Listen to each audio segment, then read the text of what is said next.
You ever wake up with that burst of motivation? Like, this is it. Today is the day I turn my life around. You picture yourself praying at sunrise, sipping black coffee, maybe journaling like a monk. Yeah, that feeling lasts about 7 seconds. Because right after that, your brain goes, wait, 5 more minutes can't hurt. Even Jesus rested, and suddenly, you're pressing the snooze button like it's a form of spiritual warfare. 3 snoozes later, you're already late, skipping breakfast, and your reflection in the mirror looks like someone who just lost a fight with their alarm clock. But it gets worse. You grab your phone just to check the time and somehow end up watching a video about how to train a kangaroo in 5 easy steps. Like, how did I even get here? And why does it suddenly feel important? Then comes the chaos package: cold coffee, an email with the word urgent in all caps, and a text from your bank reminding you that money is, in fact, allergic to staying in your account. You take a deep breath and think, I never stop, but of course, you stop. To check Instagram, where someone's already posted a photo at AM, holding a Bible and a smoothie with the caption, grateful, productive, blessed. And you're sitting there like, wow, that person's so spiritual. Meanwhile, you're eating cookies at AM wondering, did Jesus ever feel like this? Like, tired, lost, and slightly behind on life. Here's the plot twist: Jesus had 3 years to change the world. 3. And he did it. Me? I've had 30 to answer my emails, and I'm still stuck on Monday. But maybe that's the difference. We try to sprint through life. Jesus walked with purpose. Maybe the secret isn't doing more. Maybe it's finally making peace with the snooze button. You ever notice how everyone's in a rush, but no one actually knows where they're going? We all look like background characters in a video game, just sprinting in circles, pretending it's progress. I'll be honest, half the time I'm not even late for anything. I just walk fast because it makes me feel important. Like, look at me, world's so productive. Meanwhile, I'm power walking to the kitchen to reheat the same cup of coffee for the third time. And the worst part, we've made chaos look normal. If you're calm, people think you've given up. Someone sees you sitting quietly and goes, everything okay? You look peaceful, like peace is a medical condition now. But the truth is, most of us are tired not from work, but from worry. We're mentally juggling 18 tabs, 5 conversations, and one deep existential crisis that we call just being busy. I once made a to-do list so long it gave me anxiety. Then I spent 2 hours redesigning the list instead of doing the stuff on it. Productivity? 0. But man, that list looks stunning. We treat exhaustion like a trophy. Whoever's most tired wins. Someone says, I slept for hours, and you're like, huh, amateur. Next thing you know, it's a competition to see who's closest to burnout heaven. And somewhere in the middle of all this, Jesus. No calendar app. No notifications. Still somehow on schedule for saving humanity. He never rushed. He moved slow enough to notice people. Imagine that, actually noticing someone instead of scanning them like a QR code of social obligations. Maybe the real reason we're exhausted isn't because we're doing too much, but because we're doing things that don't even matter. So here's a wild thought. What if slowing down isn't laziness? What if it's rebellion? Because in a world that worships hurry, being calm might just be the most radical thing you can do. You ever notice how every motivational video says, go faster, grind harder? Meanwhile, Jesus out here casually strolling through Galilee like he's got all the time in the world. If he lived it today, people would roast him in the comments. Bro, 3 years of ministry. That's it. You're never gonna scale that. But that's the thing he wasn't trying to scale. He was trying to save. When I walk, I look like someone late to an interview. When Jesus walked, entire destinies changed. That's how different our pace is. He never had a calendar app, never set a reminder that said, feed 5,000 people at 3 p.m. He just moved when heaven said now, and somehow that was always the perfect time. Me? I panic when my Wi-Fi buffers for 2 seconds. Jesus waited 4 days to raise Lazarus for days and still showed up on cue. Imagine the faith that takes. Meanwhile, I microwave leftovers for 90 seconds and still open the door at 40 because I can't wait. But here's what hits me. He didn't walk slow because he lacked urgency. He walked slow because he lacked insecurity. We hurry because we think we're behind. He didn't hurry because he knew he was aligned. And honestly, that realization ruins my excuses. Because half the time, I'm not rushing out of discipline, I'm rushing out of doubt.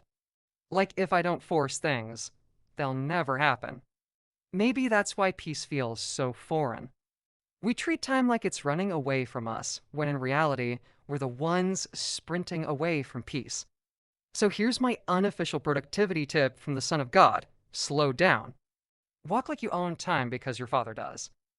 Let's be honest, waiting on God feels like waiting for a package that says out for delivery for 3 days straight. You refresh the tracking page like it owes you rent. And somewhere in your prayer life, you're like, hey, Lord, did you use regular shipping again? That's how I imagine Martha felt when Jesus took his sweet time showing up for Lazarus. Her brother's literally dead, and Jesus is out there like, don't worry. I got this 4 days late. If it were me, I'd be pacing, calling everyone, probably Googling emergency resurrection prayers. But Jesus, cool, calm, strolling, shows up, looks at the situation, and says, relax. He's just sleeping, and everyone else is like, no, he's not. He's very much dead, but here's the crazy part: Jesus wasn't late. He was on purpose. Because sometimes he lets things die just to prove he can bring them back. That hits different when you think about it. We panic when God doesn't move on our timeline. We think he forgot. But maybe he's just waiting until there's no doubt it was him who did it. Meanwhile, we're over here freaking out because our plans are delayed. Like, maybe God's not late, maybe he's just dramatic. And honestly, same, because there's a lesson in the delay. If everything happened instantly, we'd never learn to trust.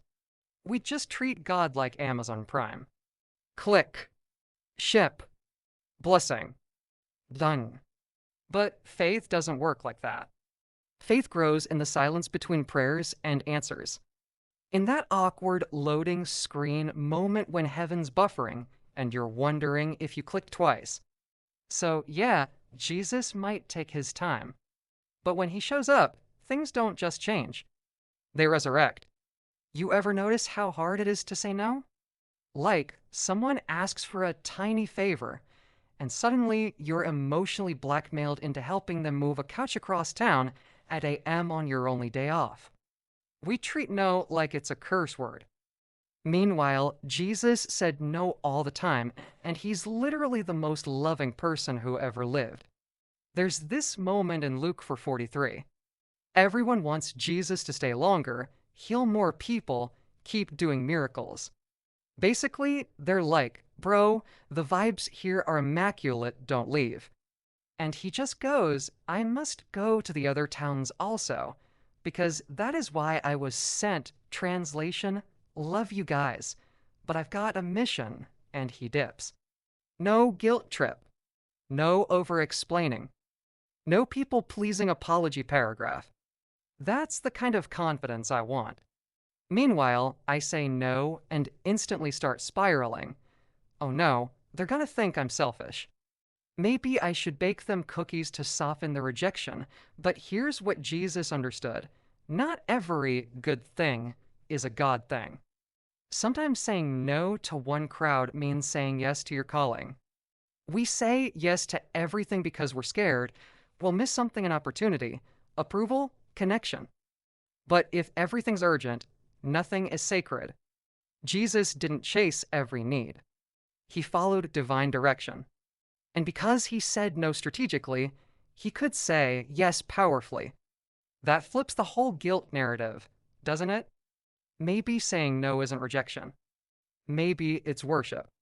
Because every time you say no to distraction, you're saying yes to alignment. So next time someone asks you for a quick favor, remember, even Jesus didn't heal everybody in one town. You can probably skip helping Steve move his futon. You ever realize how hustle culture makes us feel guilty for breathing too slow? Like if you sit down for 2 minutes, some productivity guru materializes behind you like, did you earn that oxygen break? We've turned exhaustion into a trophy. Someone says, I slept for hours, and we're like, wow, king. So disciplined? No, that's not discipline. That's insomnia with good PR. Jesus, on the other hand, took naps in storms. Literal storms. Waves crashing, disciples screaming, water flooding the boat, and he's just snoring in the corner like, y'all, wake me when faith shows up. Meanwhile, I lose we 5 for 10 seconds and act like my entire purpose just sank. How was Jesus calmer in a hurricane than I am in a group chat? That's when it hit me. Peace doesn't come from controlling everything.